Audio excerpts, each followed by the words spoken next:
Ներկայիս իշխանություն դարձավ նաև այն պնդմամբ, թե մենք գազի համար վճարում ենք բավական բարձր գին եւ իրենց գալով այն կնվազի մինչեւ անգամ կիսով չափ, այնուհանդերձ այս տարվա հուլիսի 19-ից մենք ունենք նոր սակագին եւ բավական թանկ վճարում ենք գազի համար։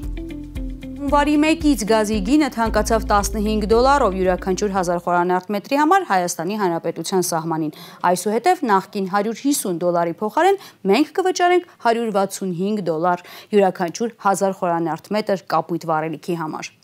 Գազպրոմ Արմենիայի առաջարկն էր միասնական սակագին սահմանել բոլորի համար, ներառյալ սոցիալապես անապահովներին, սակայն հանրային ծառայությունները համակարգող հանձնաժողովը որոշեց այնուհանդերձ ձեռք չտալ տնային տնտեսություններին, փոխարենը բարձրացած գազի գնի բեռը թողնելով բիզնեսների վրա։ Սա առաջին հայացքից կարող է արդար որոշում թվալ, չէ՞ որ հասարակությունը նոր ֆինանսական բեռ իր վրա չի վերցնի, իսկ այդ թալանչի բիզնեսները թող գնան ու մուծվեն։ Իրականությունը սակայն մի փոքր այլ է։ Հանձնաժողովի որոշմամբ գինը գազի համար թանկացել է տնտեսվարողների երկու խմբի համար, մասնավորապես գյուղատնտեսության ոլորտում, այստեղ գազի գնի համար ավել կվճարեն ջերմոցային տնտեսությունները, վերամշակող արտադրությունը, մասնավորապես պահածոներ, խմիչքներ եւ կաթնամթերք արտադրողները։ Նրանք այսուհետև կվճարեն 5.7% ավելի, քան նախկինում։ Այսպիսով յուրաքանչյուր 1000 խորանարդ մետր գազի համար նրանց սակագինը որոշվել է 224 ԱՄՆ դոլարին համարժեք դրամ ներառյալ ավելացված արժեքի հարկը։ Տնտեսվարողների մյուս խմբի համար էլ տոկոսային առումով գազը նույնքան է թանկացել 5.7%, սակայն նրանք ստիպված կլինեն յուրաքանչյուր 1000 խորանարդ մետրի համար վճարել մոտավորապես 256 ԱՄՆ դոլարին համարժեք դրամ։ Տնտեսվարողների այս խմբում են ներառված ջերմաէլեկտրակայանները եւ գազալցակայանները։ Հիմա եկեք պատկերացնենք կաթնամթերքի վերամշակմամբ զբաղվող որևէ տնտեսվարողի։ Այսուհետև նրանց համար կաթը գյուղացուց իր գործարան հասցնելը, այնուհետև այնտեղ վերամշակելը, իսկ դրանից հետո արդեն վերջնական սպառողին հասցնելը թանկանալու է։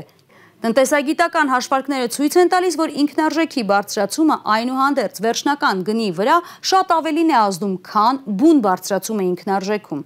Եթե պարզ մարդկային լեզվով ասենք, ապա այսօր Հայաստանի խանութներում առկա թթվասերը, որը շուրջ 300 դրամ արժե, այսուհետև ոչ թե կկարողանանք ձեռք բերել 317 դրամով, այլ լավագույն դեպքում 350-ով, այնպես որ բոլորովին էլ 5.7% հավասար չէ 17%-ին։ Հանրային ծառայությունները կարգավորող հանձնաժողովը տնտեսագիտական հաշվարկների համար իրավասու չէ։ Այս գործառույթն իրականացնում է էկոնոմիկայի նախարարությունը։ Բավական բարդ է հասկանալ, թե նման որոշման հիմքում ինչպիսի տնտեսագիտական հաշվարկներ կան։ Հանձնաժողովն ասում է, որ իրենք ընդամենը փորձել են բալանսավորել սակագնի թանկացումը։ Նախորդ տարեսկզբին արդեն Գազպրոմ Արմենիայի բաժնետերը որոշեց այլևս չստանձնել բնական գազի գործող սակագներում նախատեսված այլ աղբյուրներից ձևավորվող լրացուցիչ ֆինանսական միջոցների ներգրավումը, որը կազմում է 13.4 միլիարդ դրամ եւ համարժեք է բնական գազի ներգրման գնի բարձրացմանը $15 յուրաքանչյուր 1000 խորանարդ մետրի չափով։ Արդյունքում գազը Հայաստանի սահմանին թանկացավ հենց $15-ով։ Թեև գազը մեր երկրի սահմանին թանկացել էր արդեն 2019-ի հունվարի 1-ից, սակայն Հայաստանի քաղաքացիներին հարցը չէր հուզում, ու խնդիրը բոլորովին էլ անտարբերությունը չէ։ Գազի դիմաց վճարները պարզապես չէին բարձրացել։ Հեղափոխական կառավարությունը որոշել էր չասել հասարակությանը, որ հակառակ իրենց իսկ պնդումների, այնուհանդերձ գազը թանկացել էր։ Սակայն ակնհայտ էր, որ պետությունը հավերժ չի ստանձնելու քողարկողի դերը, եւ սակագների վերանայման գործընթացի բոլոր հանգրվաններով անցնելուց հետո գազի գինն այնուամենայնիվ վերանայվեց եւ նոր սակագինն ուժի մեջ մտավ օրերս հուլիսի 19-ին։ Հանրային ծառայությունները կարգավորող հանձնաժողովը Գազպրոմ Արմենիայի առաջարկի մի շարք կետերում խմբագրումներ էր մտցրել, արդյունքում գազը թանկացավ տնտեսվարողների համար։ Այո, ճիշտ է, Գազպրոմ Արմենիան ի սկզբանե հանդես էր եկել բոլոր սպառողների համար միասնական մեկին կիրառելու մոտեցմամբ, որի պարագայում խոշոր գազ սպառողների համար էական բարձրացում էր լինելու եւ գրեթե նույնն էր մնալու ավելի փոքր սպառում ունեցողների համար, այդ թվում բնակչության համար։ Սակայն հանձնաժողովի նիստում քննարկվեց եւ պահպանվեց գործող սպառողական խմբերը հիմնականում պահպանվեցին, միևնույն ժամանակ հաշվի առնելով, որ փոքր սպառում ունեցող սպառողները, այսինքն ամսական մինչև 10,000 խորանարդ մետր սպառողները, այդ թվում նաև բնակչությունը իրենք արդեն իսկ վճարում էին ավելի բարձր, քան վաճառքի միջին կշռված գիններ, իսկ 10,000 եւ ավել խոհանարդ մետր սպառում ունեցողները վաճառքի միջին կշռված գնից ավելի ցածր էին վճարում։ Դրա համար որոշվեց այս ավելացումը կիրառել միայն 10,000 խոհանարդ մետր ավել սպառում ունեցող սպառողների նկատմամբ։ Հանձնաժողովն ասում է, որ տնտեսվարողների վրա ավելացած արժեքը տարածելը ավելի թեթև բեռ կլինի, քան եթե այն հնարավոր լիներ տարածել բոլոր տնային տնտեսությունների վրա։ Եթե վերանայումը տեղի ուներ հավասարաչափ բոլոր սպառողների համար, դա միջին կշռված գնի ավելացման չափով է լինելու, որը կազմում էր շուրջ $12 1000 խոհանարդ մետրի հաշվով, մի փոքր ավելի քիչ, այսինքն բոլոր սպառողների համար այդքանով պետք է ավելացվեր սակագները։ Սակայն բնակչության եւ մինչեւ 10,000 խոհանարդ մետր սպառում ունեցողների համար գինը նույնը պահելով, խոշոր սպառողների համար ավելացվեց սակագինը շուրջ $14 շրջանակներում, այսինքն մի փոքր ավելին, քան միջին կշռված գնի ավելացումն էր, որը կարծում եմ, որ այդքան էլ էական ազդեցություն չէր, կավելացվեր 12-ով, թե կավելացվեր 14-ով։ Գազպրոմ Արմենիայի ներկայացրած հայտում հանձնաժողովի կատարած փոփոխություններն առնչվում են գազ մատակարարող ընկերության աշխատողների աշխատավարձին, մաշվածության ու ներդրումային ծախսերին եւ այլն։ Եթե ավելի պարզ ներկայացնենք, ապա ըստ էության Գազպրոմի առաջ խնդիր է դրվել նվազեցնել աշխատավարձերի ֆոնդը, որը սովորաբար իրականացվում է կամ աշխատողների քանակի կրճատմամբ, կամ աշխատավարձերի նվազեցմամբ։ Մեկ այլ փոփոխությամբ էլ Գազպրոմը պետք է նվազեցնի ներդրումները եւ անտեսի գազամատակարարման ցանցի մաշվածությունը։ Դժվար է ասել, թե դա ինչ ազդեցություն կունենա անխափան գազամատակարարման վրա, սակայն արդեն պարզ է, որ գազի կիրառությամբ էլեկտրաէներգիայի ինքնարժեքն է բարձրանալու։ Ջեկերին վաճառվող բնական գազի սակագնի վերանայման պայմանավորված վերանայման գործընթաց իրականացվեց նաեւ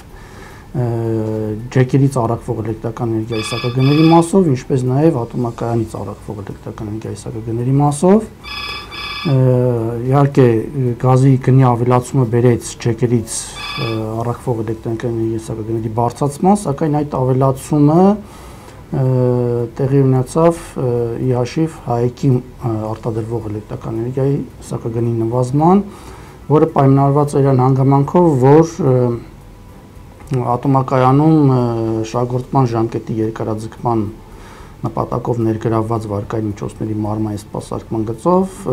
սակագնի հաշվարկներում նախատեսված էր մայր գումարների 3 վճարում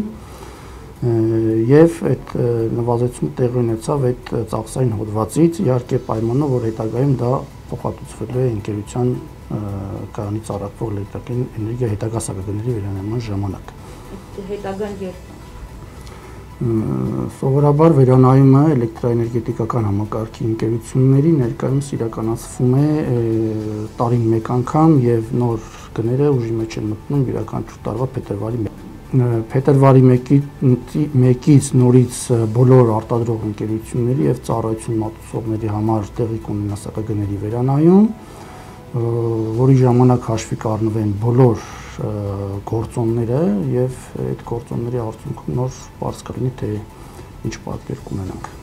Եթե ավելի պարզ ասենք, ապա էլեկտրաէներգիայի սակագնի բարձրացումը միայն ժամանակի հարց է, իսկ թանկ հոսանքն ու գազն ուղղակիորեն ազդելու են տնտեսության բոլոր ոլորտների վրա, մասնավորապես նրանց, որոնք այսօր արդեն բարձր գին են վճարում գազի համար։ Խոսքը հատկապես գյուղատնտեսության ոլորտի մասին է, որը նախորդ 2 տարիների ընթացքում նվազում էր արձանագրել, իսկ այս տարվա առաջին եռամսյակում ջերմոցային տնտեսությունների գործունեության հաշվին աճել էր։ Հիմա հենց ջերմոցներն են հայտնվել ծանր դրության մեջ։ Հանձնաժողովից հակադարձում են, գյուղոլորտը պահպանել է 2016-ից իրենց տրամադրված արտոնությունը, բայց գազի համար ամեն դեպքում շատ կվճարեն։ Ինչ վերաբերվում է ջերմոցային տնտեսություններին կամ վերամշակող պահածոների կատնամթերք եւ խմիչքների արտադրությամբ զբաղվող անձանց, իհարկե գյուղտնտեսության ոլորտում գործունեություն իրականացնողների մասին է խոսքը, ապա իրենց մասով դեռևս 2016 թվականին կառավարության առաջարկությամբ սահմանվել էր արտոնյալ ավելի ցածր սակագներ Եվ այս մոտեցումը այս հուլիսի 19-ից նույնպես պահպանվեց,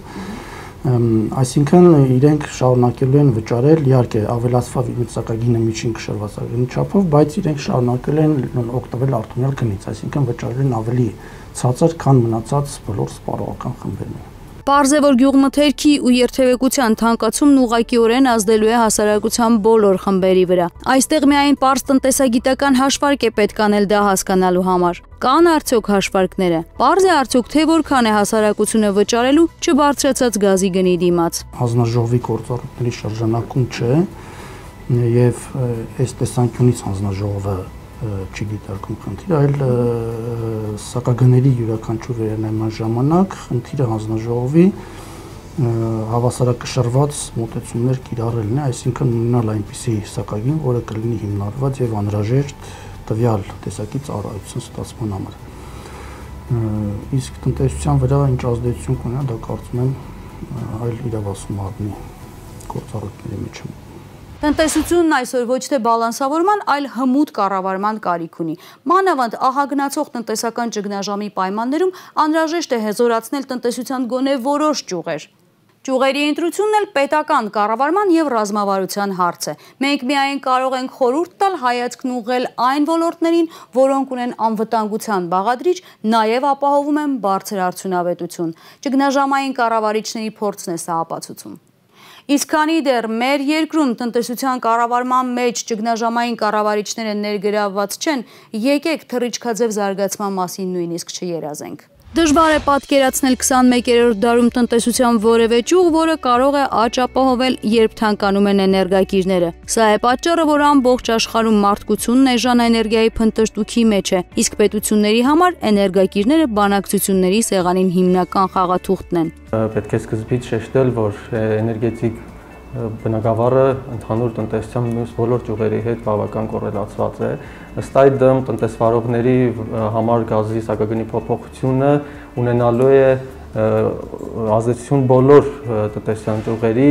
հետ, այդ թվում նաև սովորական բնակիչ սպառողների համար կունենա մուլտիպլիկատիվ էֆեկտով ազդեցություն։ Մի քիչ ավելի մեկնաբանեք, բացատրեք, ինչ է նշանակում մուլտիպլիկատիվ էֆեկտ։ Այսինքն օրինակ կոնկրետ այս դեպքում, երբ թանկանում է գազի սակագինը ջերմոցային տնտեսությամբ զբաղվող գյուղատնտեսության ոլորտի տնտեսվարողների համար, կաթնամթերքի արտադրությամբ, խմիչքների եւ պահածոների արտադրությամբ զբաղվող ընկերությունների համար հասկանալի է, որ նրանց ապրանքի արտադրատեսակի գները, ընդհանուր գները կբարձրանան, ըստ այդմ բնակիչները ստիպված կլինեն իրենց սպառողական ապրանքների համար ավելի բարձր գին վճարել, որը իրենց բյուջեի վրա կունենա ազդեցություն։ Պետք է նաև ուշադրություն դարձնել, որ 10,000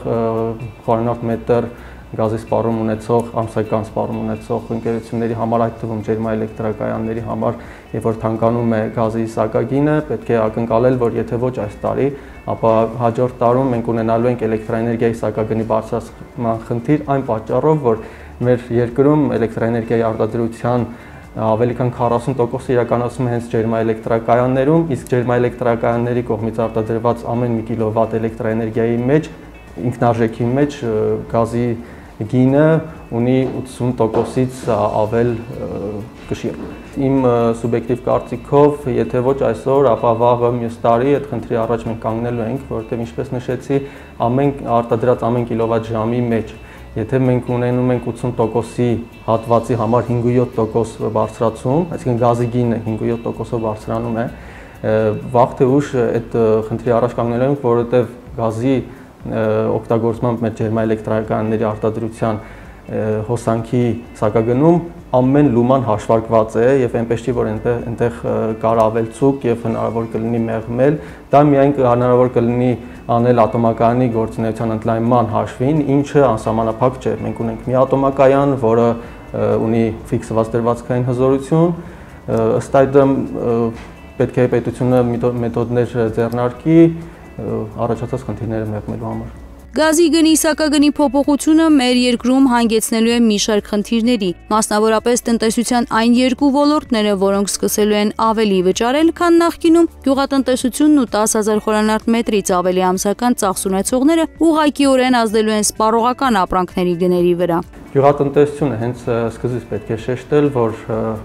նախորդ 2 տարիների արձանագրած անկումային ցուցանիշներից հետո այս տարի առաջին եռամսյակում 20 թվականի մենք ունեցել ենք առաջին անգամ 4.5%-ի աճ գյուղատնտեսության ոլորտում, ինչը պայմանավորված է եղել հենց առաջին հերթին ջերմոցային տնտեսությունների գործունեության ընդլայնման հետ կապված, իսկ այս դեպքում երբ բեռը դնում ենք հենց ջերմոցային տնտեսությունների վրա, պետք է սպասել, որ այդ աճը կմեղմվի կամ նույնիսկ կարող է բացականի գնալ։ Երբ որ ասում ենք 10,000 խորանարդ մետր սպառում ունեցող տնտեսվարողներ, դրանց մեջ մտնում են հենց նաև գազալիսկավորման ավտոմեքենաների ճնշակարանները։ Եվ այստեղ, երբ որ ունենում ենք սակագնի աճ, միանշանակ տրանսպորտում մենք ընդհանրապես այդ ենթակառուցվածքում ունենալու ենք խնդիրներ, գազի գինը բարձրանալու է միանշանակ։ Դրա հետևանքները կլինի նույն նորից սպառողական ապրանքների վրա, սկսած հացից հասարակ, վերջացրած տնտեսական մյուս ապրանքներով եւ ընդհանրապես ազդեցություն լինելու է նաեւ այդ 10,000-ի սահմաններում, նաեւ ինչու ոչ օրինակ հյուրանոցների համար, որոնք միանշանակ այդքան սպառում են, իսկ այսօր ամենատուժված ոլորտներից մեկը համարվող հյուրանոցային բիզնեսը նաեւ այս մասով ստիպված է լինելու վնասներ կրել, որովհետեւ իրենք պետք է ունենան ֆիքսված օրինակ ջերմաստիճան իրենց սենյակներում,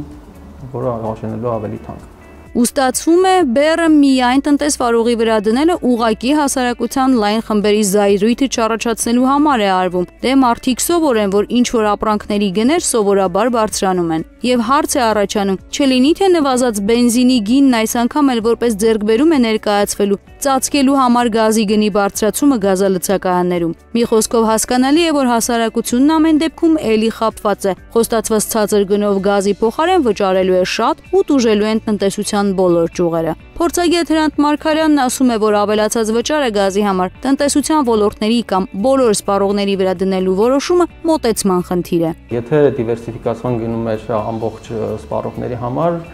նախկինի հանդեպ փոփոխությունը ինչպես կլիներ։ Բնակչության այն հատվածը, որոնք համարվում են սոցիալապես անապահով ընտանիքներ, նրանք սպառում էին տարվա ընթացքում մոտավորապես 34 միլիոն խորանարդ մետր գազ, որը 2 միլիարդի մեջ այդքան էական ազդեցություն իմ կարծիքով չունի։ Իսկ Գազպրոմի առաջարկած տարբերակով 139,000 դրամի փոխարեն բոլոր սպառողների համար նախատեսվում էր 135,000 դրամ 1000 խորանարդի համար, ընդ որում նաև սոցիալապես անապահով ընտանիքների դեպքում։ Այստեղ իմ կարծիքով, եթե պետությունը կարողանար որոշակի թիրախային սոցիալական ծրագրերի արդյունքում ֆինանսավորել ինչ-որ կերպ սոցիալապես անապահով ընտանիքների համար թանկացող գազի մասնաբաժինը, մենք ունենայինք բնակչության համար 135-ի փոխարեն 135,000 դրամանոց նորմալ գազի սակագին, բայց ուզում եմ նորից շեշտել, որ միանշանակորեն ճիշտ կամ սխալի խնդիր այստեղ չկա, մոտեցման հարց է, ինչ կլիներ նույնպես գնահատելը բավական դժվար է։ Դե որոշումներն արդեն կայացված են, այնպես որ սպասեք նոր թանկացումների, հատկապես գյուղմթերքի մասով։ Ցանկացած երկրում էներգակիրների անխափան գործունեությունը տնտեսության շարժիչ ուժերից մեկն է։ 2000-ականների սկզբին, երբ Հայաստանը վերջապես կարողացավ գլուխը բարձրացնել 90-ականների էներգետիկ ճգնաժամից հետո, մեր երկրի տնտեսությունը նույնպես աշխուժացավ։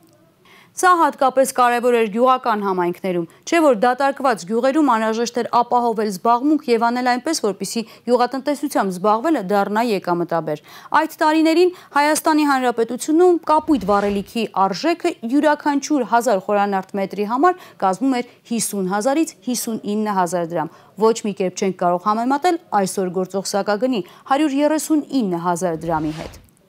Ուստի այսօր արդեն թանկացած գազը բավական լուրջ խնդիրներ է ստեղծելու ֆերմերների համար, առանց այն էլ այսքան ռիսկային ոլորտում գործունեություն ծավալելիս։ Գանք մեր օրեր, յուղատնտեսության ոլորտում ներգրաված յուրաքանչյուր ոք կփաստի, որ ինքնարժեքի մինչև 70%-ը սովորաբար կազմում է էներգիան։ Իսկ ֆերմերների համար արդեն բարձրացած սակագինը գազի համար ստեղծելու են նոր խնդիրներ։ Նոր խնդիրներն իհարկե անդրադառնալու են նաև սպառողական ապրանքների, պտուղ բանջարեղենի, կատնամթերքի, նաև հացի արտադրության վրա, եւ դա լինելու է շատ ավելի ցավոտ, քան այսօր մենք կարող ենք պատկերացնել։ Ավելին, գյուղոլորտն այս տարի էլ կարծես թե կշարունակի քրոնիկ անկումը։ Բայց հեղափոխությունից առաջ մեզ խոստացել են գազի էժանացում։ Մենք ախր ոնց հասկանանք, դա ստախոսություններ, թե ուղղակի փափուկ բարձ դնել էր։ Եթե չէիք կարալու իջացնեք, իմաստը ո՞րն է, մի ասեք, մեզ էլ հույսով չանեք, որ մենք չկառուցենք հեկտարներ։ Ես այսօր դրա վրա հիմնվելով 2-ից 3000 մետր ավելացրեցի, որտեղ էներգիան եթե էժանանա, այս եկամուտ կունենա։ Բայց եթե էներգիաները թանկացան, թե գազի հետ կապված հոսանքն է թանկանալու, հոսանքը թանկացավ 30-25%-ը դառնա 35%։ Դրանք սա պրիմիտիվ հաշվարկներ են, որ այսօր ես չեմ կասկածում, որ ասենք այսօր կառավարությունում նստածները, ովքեր որ այս հաշվարկներ անում են, չեն կարող հաշվարկել։ Մեզանից լավ հաշվարկում են, մեզանից էլ լավ մտնում են ժողովրդի գրպանը։ Չի կարելի ախր, մենք վերջը մշակող ենք քրտնաջան աշխատող։ Կարելի է կանգնել գյուղացու կողքին ու ժամանակ առ ժամանակ ոչ թե մտածենք մթերքների թանկացման, այլ ժամանակ առ ժամանակ մտածենք, թե ինչքանով կարող ենք էժանացնել, էժան գնով հասցնել սպառողին։ Մինչև առ այսօր ժողովրդի մեծ մասին հայտնի չէ, թե որքանով է բարձրանում։ Հեռուստացույցով հայտնեցին 1.5%, 2%, 3%, բայց այսօր փաստացի 25% թանկացում է։ 25%-ի դեպքում չի բացառում, որ վաղը փողոցները նորից փակեն այդ 25%-ի համար։ Արմեն Սիմոնյանը Արարատի մարզի Դարակերտ գյուղից է։ Տևական ժամանակ է, ինչ զբաղվում է ջերմոցային տնտեսությունների զարգացմամբ։ Այլ ֆերմերների հետ կիսվում է օրգանական գյուղատնտեսության իր գաղտնիքներով։ Փորձում է շուկա հասցնել որակյալ ապրանք։ Գազի գնի բարձրացման մասին տեղեկությունները ստիպել են մտածել ջերմոցի հետ կապված հետագա պլանները վերանայելու մասին։ Գյուղացին, եթե խնդրի առաջ կանգնեց, նա ստիպված պետք է աշխատի բերքատվությունը բարձրացնել, որպեսզի ունենա եկամուտ։ Իսկ բոլորիս հայտնի է, եթե մենք ցանկանում ենք բերքատվություն բարձրացնելու ենք պարարտանյութերի հաշվին, դեղաբուժումների հաշվին, որոնք դրանք իրենցից ներկայացնում են քիմիա։ Մենք այսօր աշխատում ենք, ինչքան կարող ենք բիոյի վրա աշխատել, մեզ նորից ստիպում է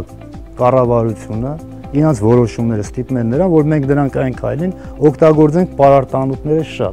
շատ դեպքում նորից թունավորում ենք ինքներս մեզ։ Մենք վերջը պետք է հասկանանք, որ մենք ազգ ենք։ Մենք չպետք է մեր արտադրությունով պետք է ազդենք նորածին երեխաների վրա։ Յուրաքանչյուր որոշում ինչքան էլ վերջը երկիրը կլորա, ֆռալու է գա մտնի իրանց տունը, որտեղ իրանք էլ են այդ սնունդից օգտվելու, իրանք էլ են այդ բանջարեղենից օգտվելու։ Վերջը կարելի է հաշվարկ անել, այդ հաշվարկի հիմքի վրա անել մինիմումը, որպեսզի ոչ մենք նեղվենք, ոչ էլ սպառողը նեղվի թե թունավորումից, թե թանկությունից։ Այս դեպքում ունենալու ենք մենք լճացում, որովհետև եթե Երևանաբնակը գնողունակ չի, աստիճանաբար մեր մթերքը փչանալու դեպքում պետք է վաճառենք շատ էժան, լճացման դեպքում։ Այս դեպքում նորից վտանգի տակ է դրված ջերմատնային տնտեսությունների հետագա կյանքը։ Գյուղոլորտի վնասներն է հաշվել նաև ագրոնոմ գյուղոլորտի խորհրդատու Վահագն Տերնակալյանը։ Մոտավորապես ջերմոցատերերը սենց հաշվարկ են անում յուրաքանչյուր 1000 մետրի համար, եթե մշակում են պոմիդոր վարունգ, 6-ից 700.000 դրամ ամսական տենց հաշվարկ էին անում մշակելուց։ Ու դրանով շարժվում էին։ Այս պարագայում ստացվում է, եթե թանկանում է 24 դրամով, ու այն գինը ինչ որ տալիս են, ստացվում է 24 դրամով, եթե մի խորանարդ մետրի համար թանկանում է,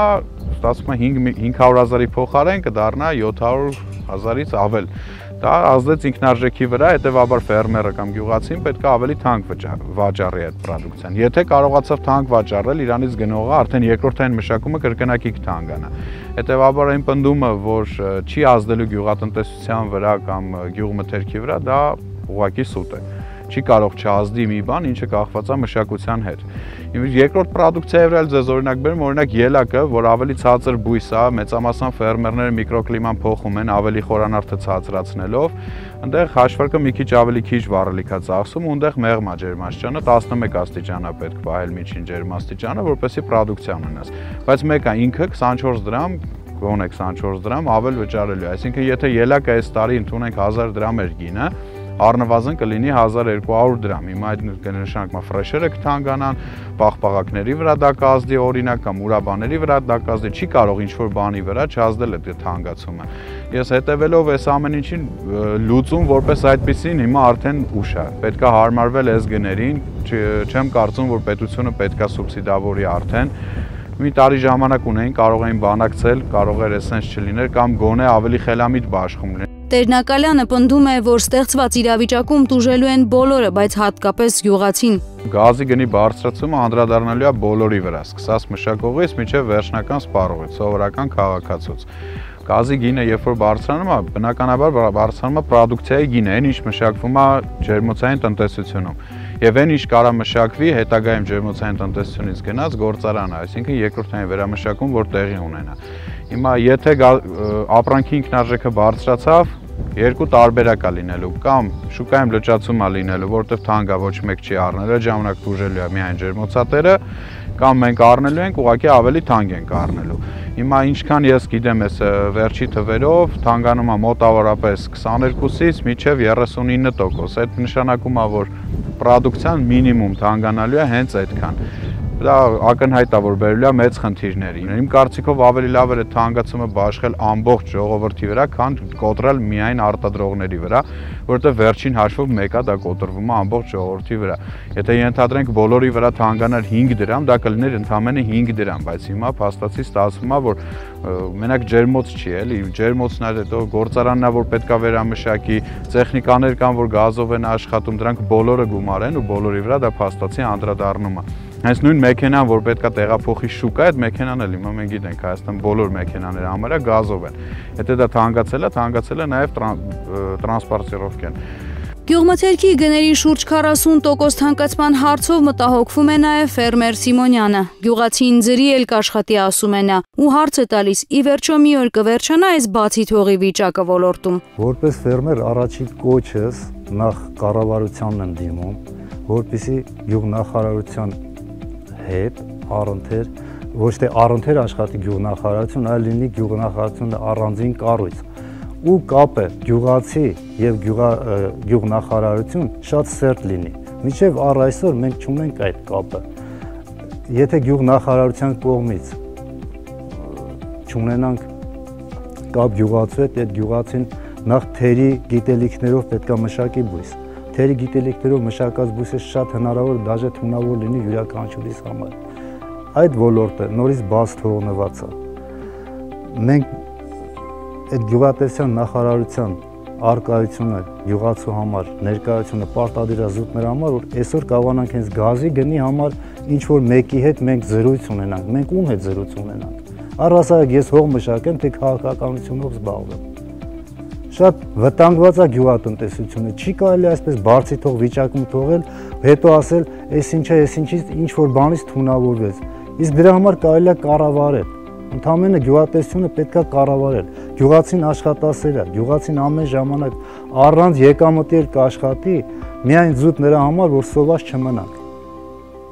Եվ կուզենանք մեր հայրենակիցներն էլ օգտակար լինենք, մաքուր ապրանք արտադրենք մեր հայրենակիցների համար։ Գյուղ ոլորտում խնդիրները շատ են։ Հիմա էլ գազի գնի բարձրացմամբ դրանց ավելանում է ևս մեկը։ Մեզ իհարկե ասում են, որ սա գազի գնի բարձրացումը նախկին պայմանավորվածությունների եւ որոշումների արդյունք է։ Սակայն ավելի քան 2 տարի կառավարման ընթացքում հնարավոր էր լուծել խնդիրները դրանք ավելացնելու փոխարեն։ Գազը, կապույտ վառելիքը վաղուց դադարել է զուտ էներգակիր լինելուց։ Այն լեզու է, որով միմյանց հետ շփվում են աշխարհի գերտերությունները, եւ գազի գինը նաեւ ցուցիչ է, թե ինչպիսի արտաքին հարաբերություններ ունեն պետությունները։